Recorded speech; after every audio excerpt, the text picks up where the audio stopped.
কাবা শরীফের বড় ইমাম আব্দুর রহমান আস-সুদাইস ওই বাইতুল্লাহর কাছে সন্তানটারে নিয়ে যায় না। মা সন্তানটাকে নিয়ে মাতাফের এক সাইডের মধ্যে বসে রাইখা মা ঘুরে ঘুরে ঘুরে ঘুরে নিজে নিজে তাওয়াফ করে। একটা চক্কর দিয়ে আইসা দেখে সন্তানটা মাতাফের যেই জায়গার মধ্যে বসে রাখলো ওই জায়গায় নাই। সন্তানটা কোথায় গেল? মা পেরেশান হয়ে গেলেন। যা তাকায়া দেখে ঘুরতে ঘুরতে বাইতুল্লাহর কালো গিলাফ ঘুরে ঘুরে ঘুরে তাকায়া দেখে ওই সন্তানটা যদিও ছোট মানুষ 6 বছর বয়সী, ওই বাইতুল্লাহর কালো গিলাফ ধরে ধরে ঘুরে আর তাওয়াফ করতেছে। মা ডেকে যায় বলে, রে সন্তান, তুই কেন কালো গিলাফ ধরে ধরে এখানে তাওয়াফ করো? ছোট মানুষ, 6 বছর মাত্র তোমার বয়স। আমি তোমাকে মাতাফের এক সাইডের মধ্যে বসায় রাখলাম, তুমি কেন এখানে এসে ঘুরে ঘুরে তাওয়াফ করো? সন্তানটাকে ধমক দিয়া নিয়া আবার মাতাফের আরেক সাইডের মধ্যে বসায় রাখলেন।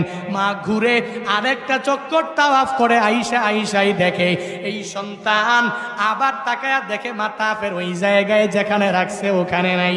যা দেখে বাইতুল্লাহর কালো গিলাফ ঘুরে ঘুরে ঘুরে ঘুরে আর তাওয়াফ করে। মা দৌড়ে গেলেন আর সন্তানটার কাছে যায় বলে, হে সন্তান, তোকে আমি মাতাফের এক সাইডের মধ্যে বসায় রাখলাম, তুই কেন ঘুরে ঘুরে এই কালো গিলাফ ঘুরে ঘুরে কেন তুই তাওয়াফ করতেছ বুঝলাম না। বারবার কেন তুই কালো গিলাফের সামনে আসো বুঝলাম না। এত দামি ঘর, এত সম্মানী ঘরের পবিত্রতা বজায় রেখে তুমি চলতে পারবা না। এই ঘরে বারংবার তুমি কেন ঘেসে ঘেসে তাওয়াফ করতেছো? 6 বছর বয়সী সন্তানটা মায়ের জবাব দিয়া দিল, ও মা, কেন আমি তাওয়াফ করি জানো জানো জানো? এই বাইতুল্লাহর গিলাফ ঘুরে ঘুরে আমি কেন ঘুরি জানো? দুনিয়াতে দামনাম শহরের মধ্যে অনেকগুলো বাড়ি ঘর তো আমি জীবনে দেখেছি।